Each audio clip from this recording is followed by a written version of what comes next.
That just was. I'm humble and honored. Dr. Howard, Board of Directors, faculty and staff, alumni and friends, I'm generally excited and enthused to be here tonight in this celebration of this accomplishment of the group that's before us here today. I'll say directly to this group, the graduating class of 2017 of Robert Morris University, I am personally humbled to share in this important moment with you. I have a great job. My job has afforded me many opportunities in the last decade or so, of which I am truly undeserving. And being here with you tonight in the capacity that I include that among the many opportunities that I don't believe that I'm deserving to have.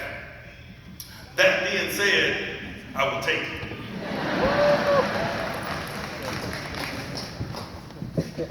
I'm slightly experienced at addressing a group such as this.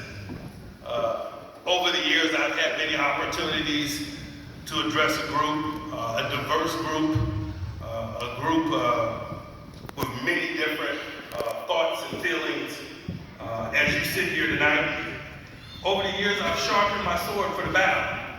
I've learned a few lessons over the course of the time, and hopefully I can utilize those lessons so that we can have a productive address tonight.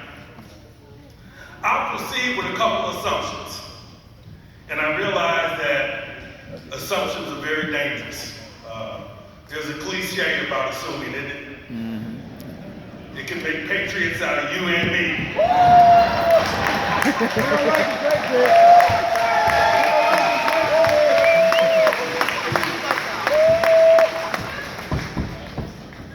So I'll be careful and thoughtful.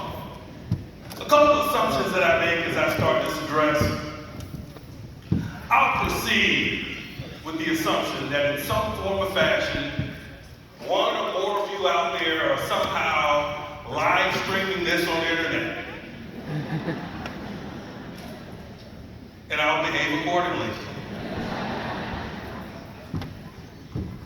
I'll also assume that there is a varying level of interest in exactly what it is I have to say.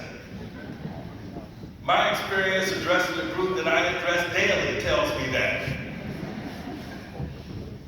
Some will be distracted by what lies ahead, whether what lies ahead is out there in the parking lot or in the bigger scheme of things, what lies ahead out there in life. And some of you, I would imagine, quite frankly, are not highly interested in what I have to say, and you'll simply wait for my mouth to stop moving. I have a level of understanding and appreciation for that. So with those assumptions in mind, I have a few things that I do want to say to this group, hopefully in preparation for the game of life that awaits you. These points I not only believe in, but I work hard on a daily basis to live out. I refer to them as nuggets of truth. I've been told by others that they also can be referred to as Tomlinisms.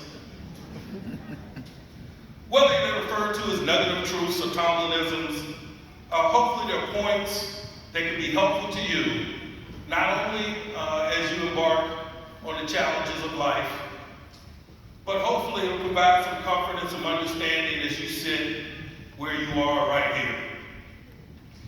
The first nugget of truth that I'd like to share with this group is this. Emotions are just that, emotions. Trust your preparation. You see, I get to stand in front of a group oftentimes, usually on Sunday afternoons, and I acknowledge that, boy, the spectrum, the wide range of emotions within the group that I face or I stand before every Sunday is varied. Some of the emotions are hopeful ones, exciting ones. Some of them or not as much because of uncertainty, because of the greatness associated with the future. I would imagine, because I've sat where you sit, that can be said about this group. There's a wide variety of emotions as you sit there tonight. And emotions are great. But I think it's important that we keep perspective on it. Regardless of what your emotions are as you sit here tonight, I ask that you trust your preparation. This process that you've been through in pursuit of where you sit right now has prepared you for the challenges that lie ahead. The formal training, the informal training, the relationships, the experiences, over the course of maybe in some instances 3 years, maybe in some instances like me, 5 years, in 2 summers. Nonetheless, you sit there tonight, I challenge you to enjoy the emotions associated with sitting in the seats that you sit in tonight. Trust your preparation. Don't allow those negative emotions to paralyze you. Trust the experience that has been your education here at Robert Morris University. You are duly prepared. The next nugget of truth. I challenge this group to pursue your passions. The degree that you'll walk out here with this evening is validation of your training. And it may have an area of concentration in a specific area. I challenge you, regardless of what that degree reads, to chase your passions. It'll make you a more productive person. It'll make people around you better. Chase your passions. A few number of years ago, I'm not going to get into specifics because I'm ancient a little bit. I sat where you sit with a degree in hand, with a little bit of uncertainty about what lied ahead. I had opportunities, very, very nice opportunities. My parents were in the stands. They had supported me through those 5 years and 2 summers. There were discussions about law school and corporate America and a few business opportunities that came my way. That day I had a conversation with my parents and I told them that I was going to take a job coaching wide receivers at Virginia Military Institute for $12,000 annually. That's the response that my parents had. Don't be short-sighted. Chase your passions. That's one of the most beautiful things that I've learned over the course of my adult life. This beautiful, great country that we live in, man, the opportunities are countless to earn a living. There are so many different fields of human endeavor. I challenge you, whatever your passions are, even if they fall outside the lines of the degree that you've earned, chase it. Chase it relentlessly. You will be blessed accordingly. Another Tomlinism or nugget of truth I'd like to share with this group, and one that's really appropriate, not only for the game, but the game of life. Pressure is ever present. You're either feeling it or you're applying it. Me personally, I choose to apply it. I challenge you to do the same. What exactly do I mean by that? There are going to be moments in your life that are going to be challenging. Whether it's professional, whether it's personal, whether in some way it's a combination of both, and usually it is. Because if you're good at what you do, it is personal. I want you to acknowledge that pressure is oftentimes an element of these moments. And how you perform in them is usually defined by perspective. You can view the same circumstance as a problem or a challenge. And it's that perspective that I want to awaken within this group tonight. Be a group, be individuals that embrace the challenges that life presents, that make the conscious decision to respond to adversity as opposed to react to it.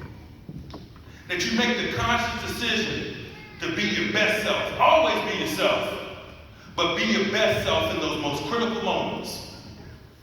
Also keep an eye open to learn about yourself in those moments. It is true what they say, in those moments,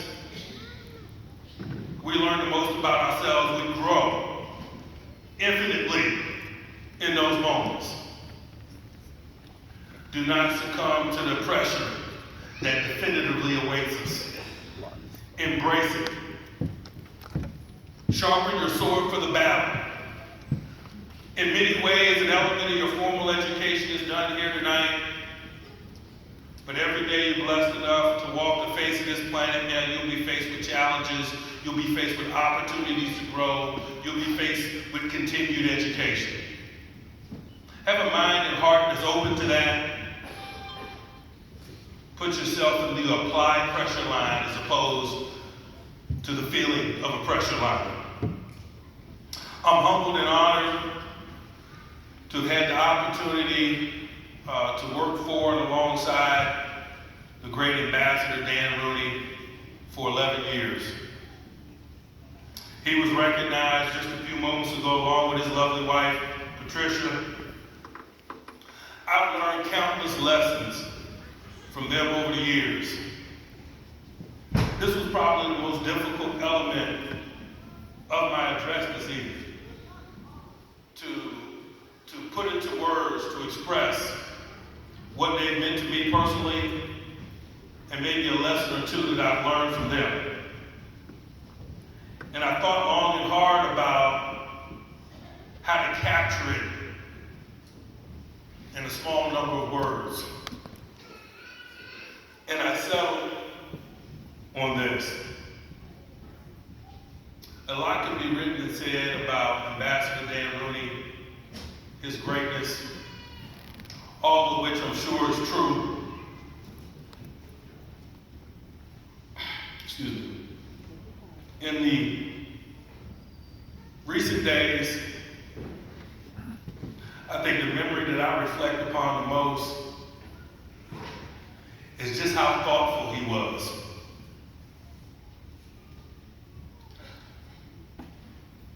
I fight every day to emulate it.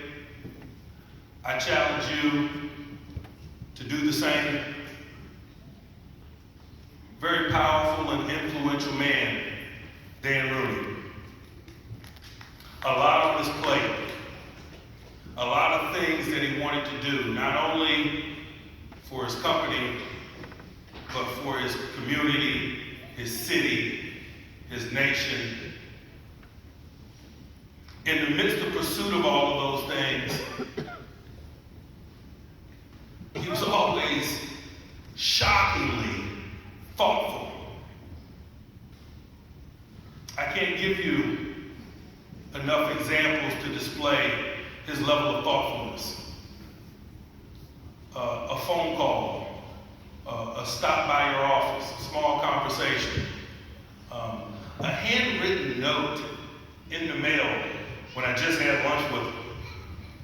How many of us in today's society take the time to express ourselves to those that we care about, those that we interact with, in the form of a written word, a note, a few lines of thoughtfulness, an expression of appreciation for a job well done, or a few words of encouragement? That was Ambassador Dan Rooney. That's what I think about when I think about how he impacted me personally and professionally. I challenge you, as we walk out of these doors this evening, You utilize the talents that you've been blessed with. You utilize the skills attained in the pursuit of your education, formally and informally. I'll ask you to do a lot of things. Keep a perspective on the emotions that you have. Trust your preparation. Chase your passion. Apply pressure. But I implore you, as you go live life, be thoughtful. Be thoughtful in what it is you do. Be thoughtful of those that you're around. Be thoughtful of the communities in which you live. Be thoughtful and considerate of the impact that you have. And let that be a conscious part of your daily decision making. It's been an honor to address this group this evening. I wish you nothing but the best. Thank you.